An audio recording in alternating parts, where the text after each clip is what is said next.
হরে কৃষ্ণ সুধী গৌরভক্তবৃন্দ, সকলের শ্রীচরণ গমনে আমার সশ্রদ্ধ প্রণতি। সবাই আশা করি ভালো আছেন গুরু কৃষ্ণের কৃপায়। তো আজকে আমরা এমন একটা টপিক নিয়ে আলোচনা করব, যে টপিক নিয়ে আমি কখনো আলোচনা করিনি। এর আগে আমি ভাগবতমের উপরে ক্লাস দিয়েছি, ভগবত গীতার উপরেও, রামায়ণের উপরেও আমার কয়েকটা ক্লাস আছে। কিন্তু আজকে যে টপিকের উপরে আলোচনা করব সেটা কোনো ক্লাস নয়, সেটা এমন একটা সংগঠনের উপরে আমরা আলোচনা করব, যে সংগঠনের উপরে মানুষের অনেক মিথ্যা ধারণা রয়েছে, ভ্রান্ত ধারণা রয়েছে। মানুষ যা পারে তাই বলতেছে। অনেকে আবার অপর চেষ্টা করেছিল সেই সংগঠনকে বন্ধ করে দেওয়ার, কিন্তু গুরু কৃষ্ণের কৃপায় তারা কখনোই সফল হতে পারবে না। তো আসলে আমি একটা ভিডিও তৈরি করেছিলাম, তো সেই ভিডিওতে আসলে চাণক্য নীতির উপরে সেই ভিডিও ছিল, একটা ছোট শ্লোক ছিল যে আমাদের কাদেরকে বর্জন করা উচিত। তো সেই শ্লোকে বলা হচ্ছিল যে যারা আমাদের সামনে মিষ্টি কথা বলে কিন্তু পিছনে আমাদের কাটি করে, তাদেরকে কি করতে হবে? বন্ধুদের সার্কেল থেকে ত্যাগ করতে হবে। তো একজন এসে বলতেছে যে ইসকনদেরকে কি করতে হবে? ত্যাগ করতে হবে, কারণ ইসকনরা নাকি মানুষের কোয়ালিটিতে পড়ে না। তো ইসকনরা অনেক দোষ করেছে। তো নিচে দেওয়া যে স্ক্রিনশট আছে সেখানে তিনি ইসকন সম্বন্ধে কি বলেছেন, কেন ইসকনদেরকে বর্জন করতে হবে। তো তিনি যেটা প্রথমে বলেছেন যে যারা শ্রীকৃষ্ণ ছাড়া, তো তার প্রথম অভিযোগ হচ্ছে যে ইসকন কি করে, যে শ্রীকৃষ্ণ ছাড়া অন্য দেবতাদের পূজা করে না। তো তিনি এই অভিযোগ আমাদের উপরে বা ইসকনের উপরে তুলেছেন যে অন্য দেবদেবীর নাকি আমরা পূজা করি না। তো তিনি অবশ্য এটা জানেন না, তিনি যে কোথায় পেয়েছেন যে ইসকনের ভক্তরা অন্য দেবদেবীর পূজা করে না শ্রীকৃষ্ণ ছাড়া। তো তিনি এখানে বলতে চাচ্ছেন যে কৃষ্ণ হচ্ছেন দেবতা, তিনি নাকি দেবদেবী। তো তার আসলে বোঝা উচিত যে সেই ভাইয়ের নাম হচ্ছে সৌরভ পান্ডে, আপনারা দেখতে পাচ্ছেন। তো সেই সৌরভ পান্ডের দাদাকে বলতে চাচ্ছি যে দাদা, আপনি একটু শাস্ত্র পড়ুন, সেখানে ভালোভাবে অনেক সুন্দরভাবে স্পষ্টভাবে লেখা আছে যে কৃষ্ণ দেবতা নন, তিনি হচ্ছেন ভগবান, পরম পুরুষোত্তম ভগবান। পঞ্চম অধ্যায়ের 29 নম্বর শ্লোকে আপনি দেখতে পাবেন যে সেখানে বলা হচ্ছে ভুক্তারম যজ্ঞ তপস্যাম সর্বলোক মহেশ্বরা। সেখানে কৃষ্ণকে, সেখানে তার সম্বন্ধে বিস্তারিত তার পরিচয় দেওয়া হয়েছে। আপনি ভাগবতমে যান, প্রথম স্কন্ধের 3য় অধ্যায়ের 28 নং শ্লোকেও দেখবেন যে সেখানেও কৃষ্ণস্তু ভগবান স্বয়ং বলা হয়েছে। তো কৃষ্ণ আসলে দেবতা নন। আমরা অন্যান্য দেবতাদেরকে সম্মান করি, যেমন আপনার মতো একজন ব্যক্তিকেও আমরা হরে কৃষ্ণ প্রণাম নমস্কার আপনাকে আমরা সম্মান জানাই। তো আপনার থেকে যারা দেবতা, অচিন্ত গুণ যারা শ্রেষ্ঠ, তাদেরকে তো আমরা অবশ্যই পূজা করি। কিন্তু এর মানে এই নয় যে পূজা মানে কি? আসলে পূজা মানে হচ্ছে কাউকে সম্মান করা। আমরা এই যে ইসকনে যে সকল ভক্তরা আছে তারা এত হাম্বল, এত বিনম্র যে তারা সবাইকে সম্মান করে, এমন নয় যে দেবতাদেরকে সম্মান করে না। তো তার যারা একজন সাধারণ ব্যক্তিকে ইসকনের মধ্যে গেলে আপনি একেবারে গরিব থেকে আম্বানির মতো লোকও পেয়ে যাবেন। তো এই সবাই একসাথে আছে, কারোর সাথে কারো দ্বন্দ্ব নেই, সকলে সমানভাবে একে অন্যকে সম্মান দিচ্ছেন। তো যেখানে সবাইকে, তো অবশ্যই তাকে জানতে হবে যে ভগবান শ্রীকৃষ্ণ কোনো দেবতা নন। তার আমরা কেন তার উপাসনা করি, কেন তার আরাধনা করি? কারণ তিনি হচ্ছেন ভগবান, একমাত্র ভগবান। তো তার এই জন্য তাকে আমরা আরাধনা করি, এবং যারা অন্যান্য দেবতা আছেন তাদেরকে আমরা সম্মান করি, যথাযোগ্য সম্মান করি। আপনি হয়তো কখনো স্বামীবাগ আশ্রমে যান নাই, তো যখন আপনি স্বামীবাগে যাবেন তো সেখানে কালী মাতার মূর্তি রয়েছে এবং দেবাদিদেব মহাদেবেরও বিগ্রহ রয়েছে। এমন নয় যে সারা বছর মন্দির বন্ধ থাকে আর কেউ আসে না, না, প্রতিদিন মা কালীর পূজা হয়, দেবাদিদেব মহাদেবের পূজা হয় স্বামীবাগ ইস্কন মন্দিরে। কেননা তাদের অবদান রয়েছে আমাদের ভক্তি জীবনে। বৈষ্ণবানাম যথাশম্ভু, মহাদেব হচ্ছেন শ্রেষ্ঠ বৈষ্ণব, তার আশীর্বাদ আমাদের প্রয়োজন ভক্তি জীবনে এগোনোর জন্য। তো আমরা তাদের পূজা করি। এবং তো অনেক মানুষ আছে যারা শুধু দুর্গা পূজার সময় তাদেরকে মন্দিরে দেখা যায়, সরস্বতী পূজার সময় তারা মন্দিরে যায় কিন্তু সেলফি উঠতে যায়, কারোর সাথে বেড়াতে যায়, কোনো ভক্তির জন্য নয়। কিন্তু যারা ইসকনের ভক্তরা আছে তারা অন্যান্য দেবদেবীদের, যেমন স্বামীবাগ ইসকন মন্দিরে যখন আপনারা যাবেন সেখানে মা কালীর পুজো প্রতিদিন হচ্ছে, প্রতিনিয়ত হচ্ছে। দেবাদিদেব মহাদেবেরও প্রতিদিন পুজো করা হয়। এবং ভাগবতমে পাঠ করার আগে নারায়ণম নমস্কৃত্য নরং চৈব নরোত্তমম দেবীম সরস্বতী, সেখানেও মাতা সরস্বতীর বন্দনা করা হয়। তো এটা হচ্ছে ইসকন। ইসকন সবাইকে সম্মান করতে জানে। আমি জানি না আপনি কিসের ভিত্তিতে বলে ফেললেন যে শ্রীকৃষ্ণ ছাড়া কাউকে দেবতা মানে না ইসকন। তো আমি মনে করি যে কথা বলতে হলে একটু প্রমাণ সহ কথা বলা উচিত, কারণ যা কিছু বললে আপনি বিপদে পড়ে যাবেন, আমাদের জন্য বলতেছি না। আপনি ইসকনকে বলে দিচ্ছেন, সেটা মেনে নেওয়া যাচ্ছে, কারণ ইসকন তো অনেক শান্তিপ্রিয়। ত্রিনাদপি শুনিছেন তররূপে সহিষ্ণু না, ইসকনকে কিছু বললেও তারা কিছু বলবে না। কিন্তু আপনি বলতে বলতে যদি অন্য কোনো ধর্মকে বলে ফেলেন, এইভাবে বলতে বলতে বলার যে অভ্যাস করে ফেলতেছেন কোনো প্রমাণ ছাড়া, কাউকে কিছু বলে দিচ্ছেন।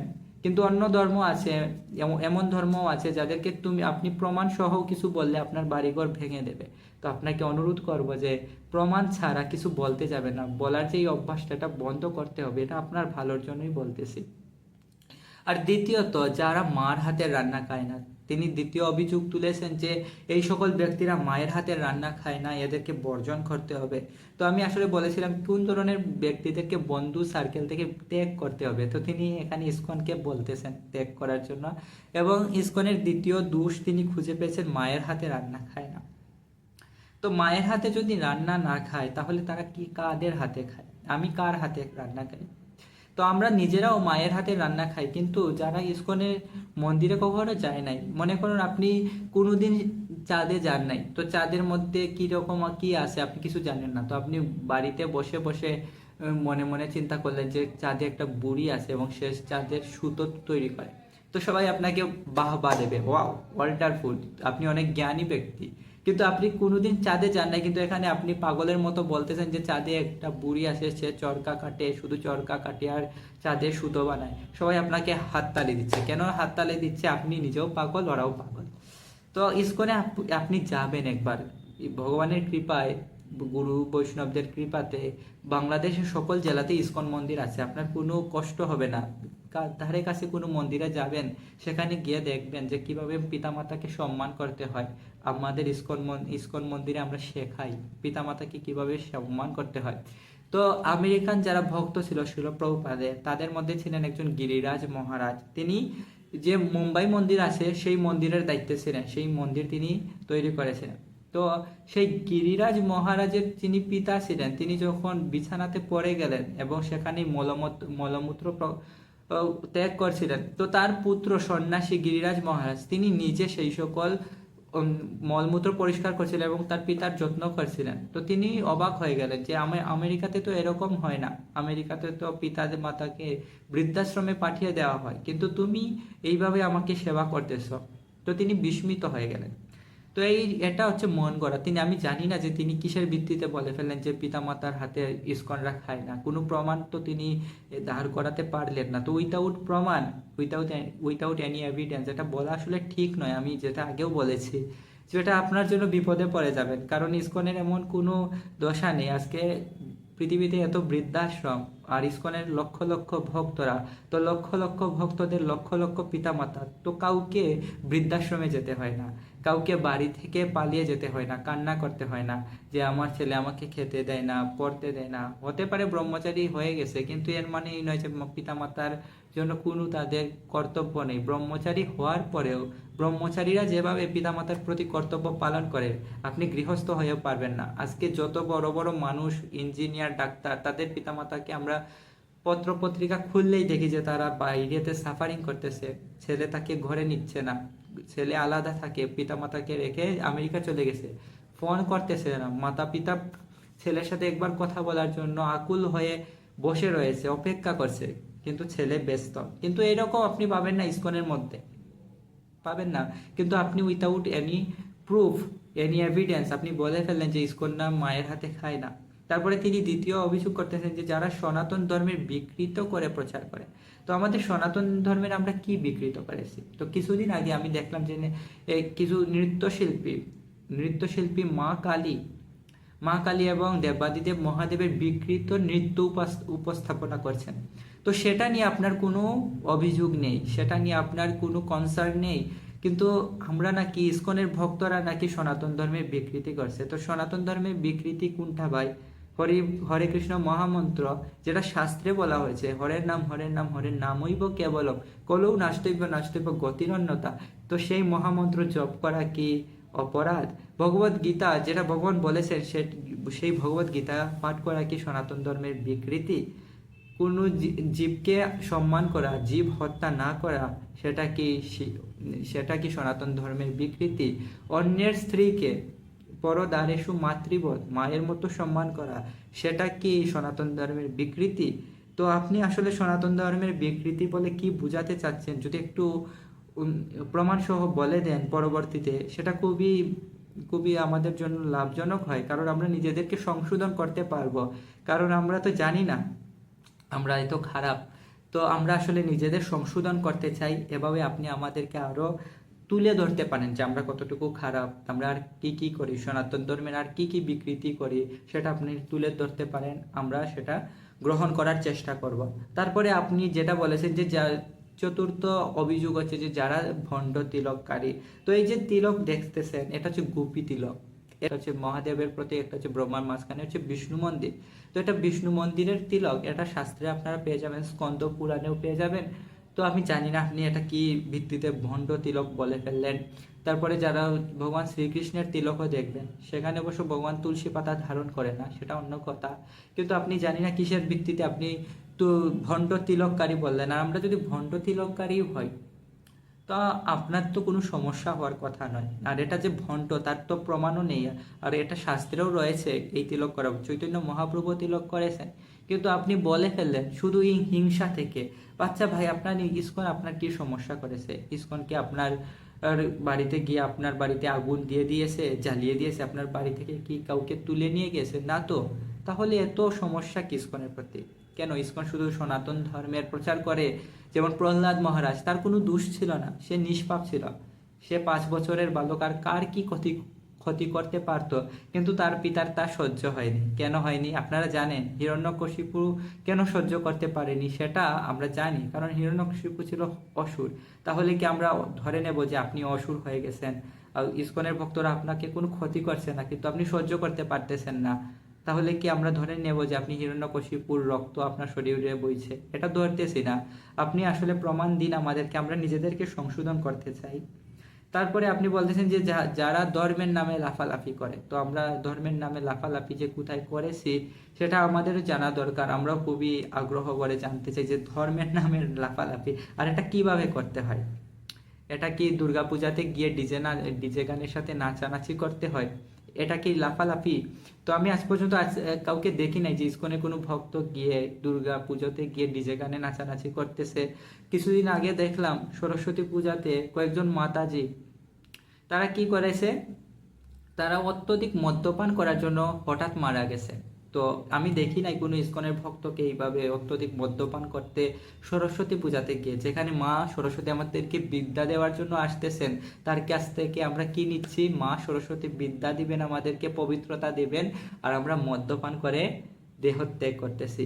তো সেটা করতে আমি এখন ইসকনের ভক্তদেরকে দেখিনি।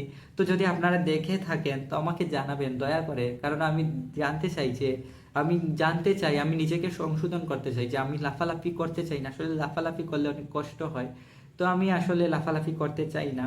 তো আপনি ধরিয়ে দেবেন আমাদেরকে কোন জায়গায় আমরা লাফালাফি করেছি, আর এই লাফালাফির কারণে আপনার কি ক্ষতি হয়েছে সেটা আমাদেরকে বুঝিয়ে দিতে হবে। তারপরে যারা অন্যের হাতে রান্না খায় না, তো এটা সবচেয়ে ইন্টারেস্টিং যে অন্যের হাতে রান্না খায় না। তো আসলে এই পৃথিবীতে সব মানুষ একজন আরেকজনের হাতে রান্না খেয়েই বড় হচ্ছে। তো আমি যখন ইসকনে আসার আগে যখন মানুষের বাড়িতে যেতাম, তো আপনার মতোই কিছু মানুষ ছিল আসলে, সৌরভ পান্ডে দাদা, আপনি রাগ করবেন না, যেহেতু আপনি প্রশ্ন করেছেন, আপনি আমাদের চোখে আঙুল দিয়ে বুলবুলি ধরিয়ে দিয়েছেন, তো আমি সেগুলো আসলে বলতে চাচ্ছি যে আসলে আমরা কতটা খারাপ। তো আমি যখন সেই সকল ব্যক্তিদের বাড়িতে যেতাম, তারা আসলে কি করতো, খুবই বিরক্ত হতো। আরে একটা লোক চলে আসছে, আমি নয়, শুধু আমার কথা বলতেছি না, যারাই আমি দেখতাম যখন একজন লোকের বাড়িতে যেত, তখন যার বাড়িতে আসতো বেশিরভাগ ক্ষেত্রেই সে বিরক্ত হতো। আসছে, চা পান দিতে হবে, বসতে দিতে হবে, এটা খেতে দিতে হবে, অনেক বিরক্ত হতো। কিন্তু এটা আমাদের ক্ষেত্রেও, ভক্তদের ক্ষেত্রেও, যারা ভক্ত হয়নি প্রথমে, তারা যখন যেত এরকম বিরক্ত হতো, কিন্তু যাওয়ার পরে কি প্রেম, যে আপনি তো এখন ইসকনের ভক্ত হয়ে গেছেন, আপনি আমাদের হাতে খাবেন না। কিন্তু যখন সে ভক্ত ছিল না তখন আসলে কিন্তু অনেক বিরক্ত হতো। তো আসলে এই জড়জগতে কেউ কাউকে কিছু দিতে রাজি নয়, কেউ কাউকে কিছু দিতে রাজি নয়, কিন্তু এখন মানুষ আমাদেরকে দোষ দিচ্ছে যে অন্যের হাতে খায় না। এই জড়জগতে তো সবাই অন্যের হাতে খেয়ে বড় হচ্ছে। এই জড়জগৎ এত কঠিন, মানুষ এক টাকাও কাউকে দিতে চায় না, কিন্তু এখন ভক্ত হয়ে গেছে, এই জন্য কেউ অন্যের হাতে খাওয়ায় না।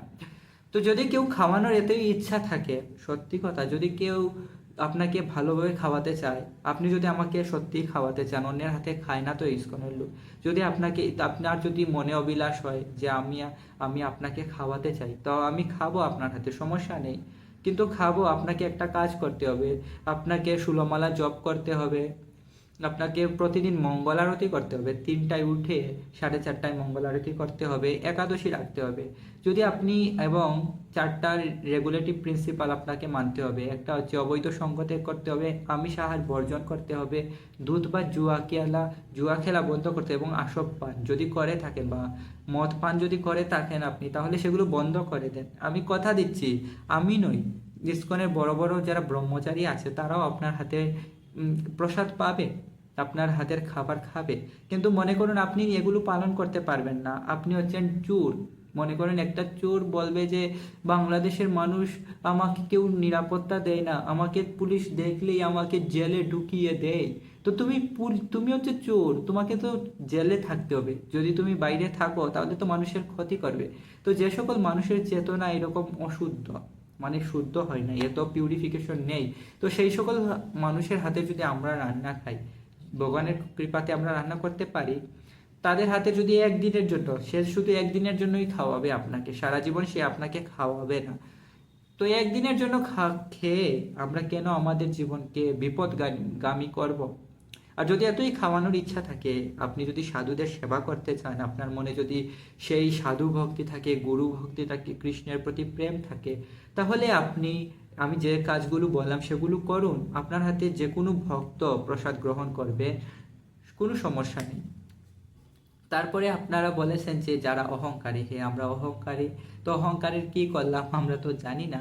তো এই জড়জগতে একজন মানুষ, মনে করুন বাংলাদেশের যিনি প্রাইম মিনিস্টার, তার পায়ে ছুঁয়ে, তার পা ছুঁতেও মানুষ রেডি নাই। অনেক মানুষ আছে যে যদি কেউ বলে যে ইনি হচ্ছেন বাংলাদেশের প্রাইম মিনিস্টার, এর পা ছুঁয়ে তুমি দেখাও, তাকে প্রণাম করো, দণ্ডবোধ প্রণাম, সাষ্টাঙ্গ প্রণাম করো, তো আমি বিশ্বাস করি যে মেজরিটি, বেশিরভাগ মানুষই রেডি হবে না, কি থাকবে না, প্রস্তুত থাকবে না প্রধানমন্ত্রীর পা ছুঁয়ে তাকে প্রণাম করতে। তো এই জড়জগতে মানুষ হচ্ছে এইরকম। কিন্তু আমাদের ইসকনের মন্দির, আমাদের ইসকন ভক্তদের মধ্যে দেখবেন যে একজন আরেকজনের পা ছুঁয়ে প্রণাম করতেছে, নো প্রবলেম, তিনি না তো পিছু নিচ্ছে না।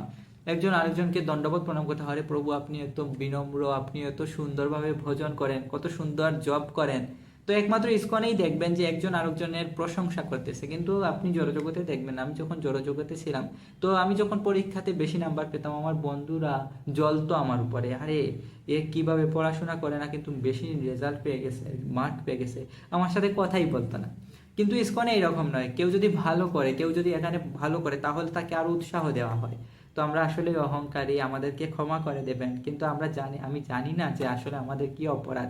ইসকনের ভক্তরা আজ পর্যন্ত কি এমন অপরাধ করলো যে আপনারা এত অভিযোগ করেন ইসকনের প্রতি, ইসকন মার হাতে খায় না, কিন্তু আজ পর্যন্ত আমি দেখি নাই যে ইসকন তাদের পিতামাতাকে ছেড়ে পালিয়ে গেছে, তার পিতামাতাকে থাকতে হচ্ছে কোনো বৃদ্ধাশ্রমে, এরকম আজ পর্যন্ত দেখা হয় নাই।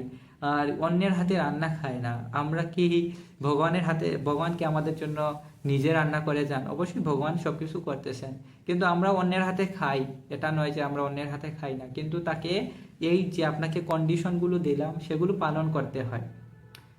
আর আপনারাও মন্তব্য করে যাবেন যে আসলেই কি আমাদের ভালো হওয়া উচিত, না ইসকনের যে দোষগুলো আছে সেগুলোকে আপনারা সমর্থন করেন যে ইসকন আসলেই অনেক পাপী। হরে কৃষ্ণ, সবাই ভালো থাকবেন।